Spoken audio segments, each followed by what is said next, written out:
Welcome Adventure Mart managers to this, your induction video. I'm Michael and I'm going to help you make your store the best around. It only takes a single day to summon a fully functional Adventure Mart to any corner of the multiverse, so you'll need to get up to speed as quickly as you can as your fully stocked stores prepare to serve the adventurers of the realm. From freshly discovered dungeon entrances to unearthed ancient cities, every new location needs to be supervised by a manager like you. Most locations have multiple Adventure Marts, so you're going to have to deal with some healthy competition. But that is encouraged. We believe that competition drives the best profits for everyone. Adventure Mart is a deck-building store management game where each player will run their own Adventure Mart for 5 days. By selling goods to adventurers, you will make money that can be spent on improved stock, useful fixtures, and helpful staff.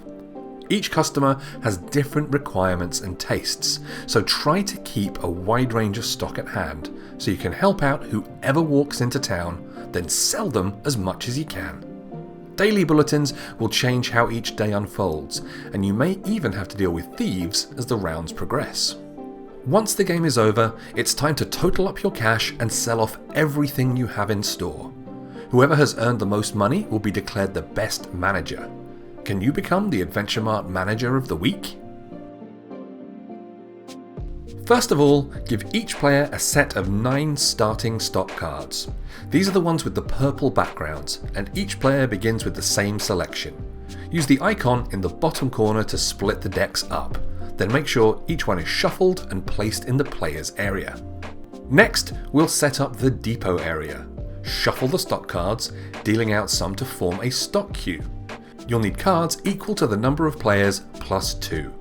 Do the same with the fixture and staff decks.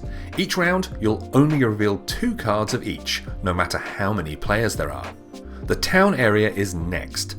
Shuffle the adventure deck, dealing out cards equal to the number of players plus 1. You'll also need 5 daily bulletin cards, 1 for each round, placed face down like so. Now the supply. All coins and tokens go here. Have each player take their starting cash, 5 coins each.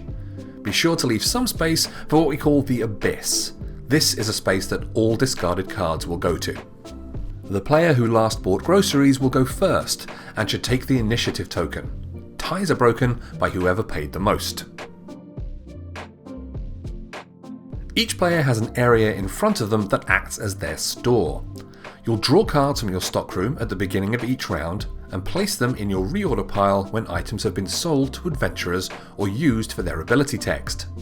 If you need to draw cards and your stockroom is empty, shuffle the reorder pile and shift it back to the other side of your store, then draw what you need. You should leave space for 4 cards between the stockroom and reorder pile. These will be used for any fixture and staff cards that you pick up during the game. As the game continues, you can add and remove fixtures and staff cards, remembering that a maximum of 4 are allowed. Any adventurers that you sell to during the game should be stacked face up on a pile called the ledger. You should also keep any tokens and coins that you earn throughout the game in your store area.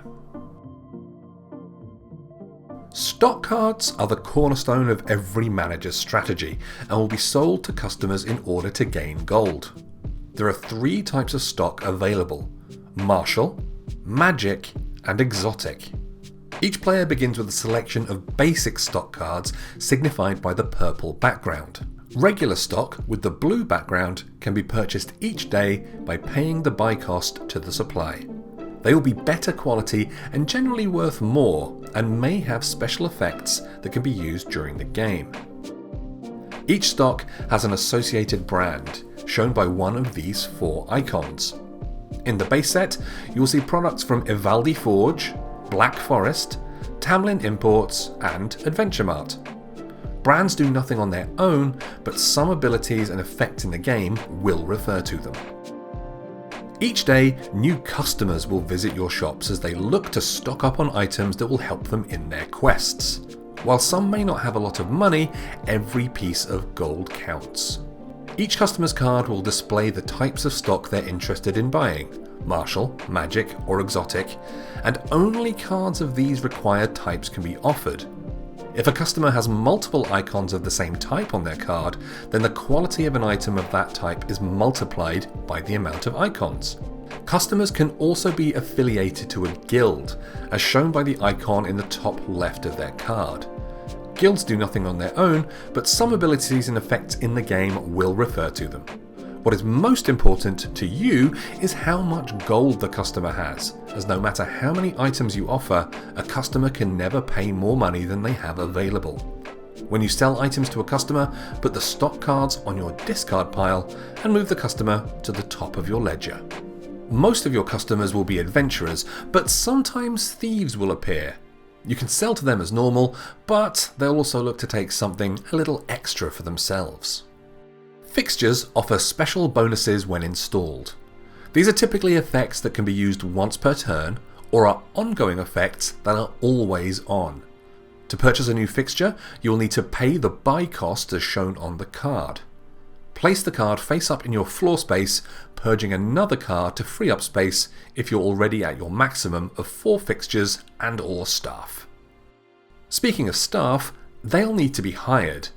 Pay the buy cost as shown on the card, and then place the card face up in your floor space, again purging another card to free up space if you're already at your maximum of 4. On your turn, if you wish to activate a staff ability, follow the instructions on the card and then turn it face down so it cannot be used again during the current round.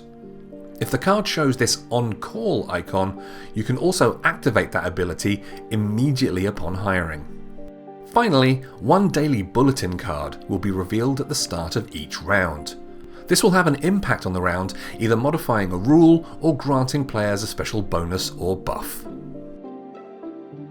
On their turn, a player can do one of the following actions: spend gold to get a new card, start a sale to a customer, use an effect on a card, or pass.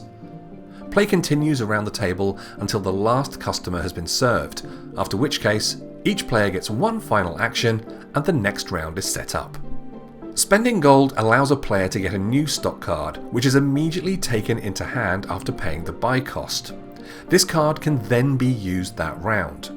Alternatively, a fixture can be bought or an employee can be hired, again paying the cost shown on the card.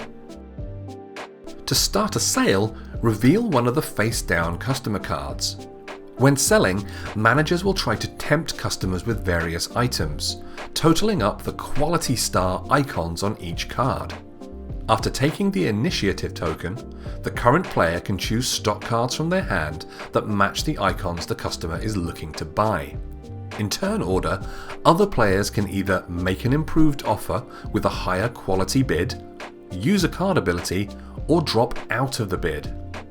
When only one player remains, they take coins equal to either the total amount on the offered cards or the amount shown on the customer card, whichever one is lower. The stock cards from the winning bid are discarded to the player's reorder pile, but all other players will take their cards back into hand. The third option is for a player to activate a card that has a use effect. Follow the instructions on the card and then either discard or flip it.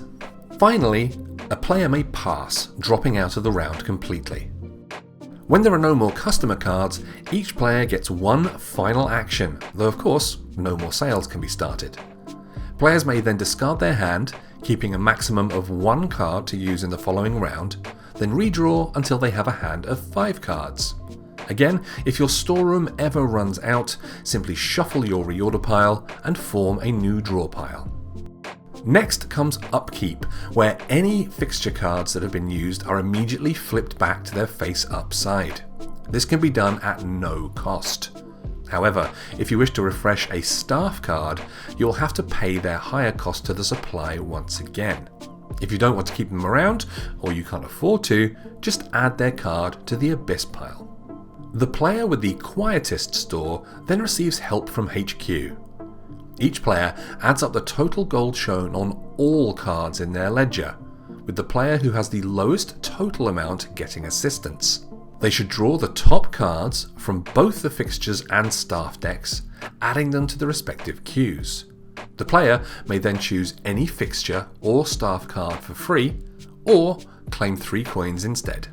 Once the decision has been made, the play area is cleaned up. All remaining face-up stock, fixture and staff cards in the various queues are banished to the abyss and a new day is set up. If it's the end of the 5th round, move on to final scoring in the corporate review instead. After 5 days of running your Adventure Mart stores, it's time to see who the most successful manager is. Each player needs to calculate their net worth in the following way. First, set aside all of your staff and basic stock cards. These don't contribute anything to your final amount.